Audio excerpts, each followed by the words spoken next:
Every summit, the great and the good of the Concord make their way to Passage, a nowhere town in the Madricampo that serves more as a symbol of being a passage, more so than being a place worthy of its duty.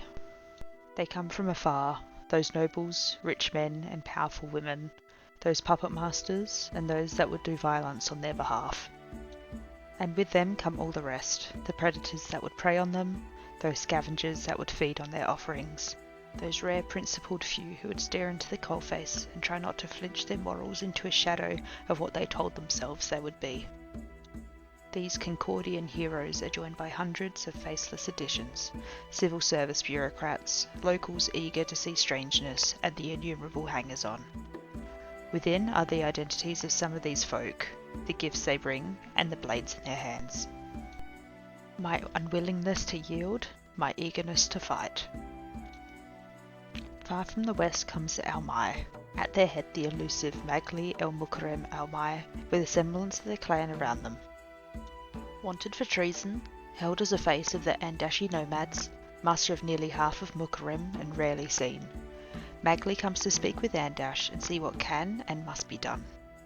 They come not to answer to Concordian law, but to write a future in stone for the people of the sands. They travel swiftly, and it is likely that they will be camping near Passage before the summit begins.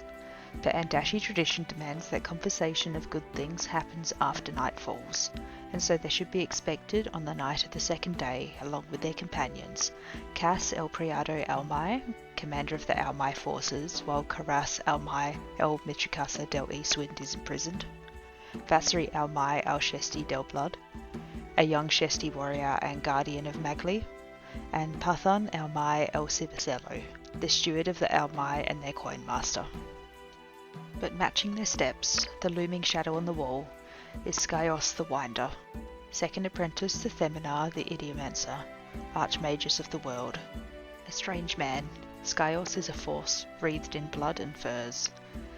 A man from far and away with magical power unrivalled within the Concord. He travels alone through a land that sees him as an interloper because he fears no other. His people walk with mammoths and his hands have seen magic unmade. He is here to speak with humans, to trade knowledge, and see that his work can continue. Not to war, not to kill, not again. A simple man, he walks alone, and you will see his arrival on the night of the second day.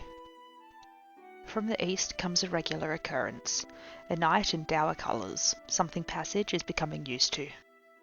Sir Victoria the Lance, of the Order of Candlelight, comes with a single purpose.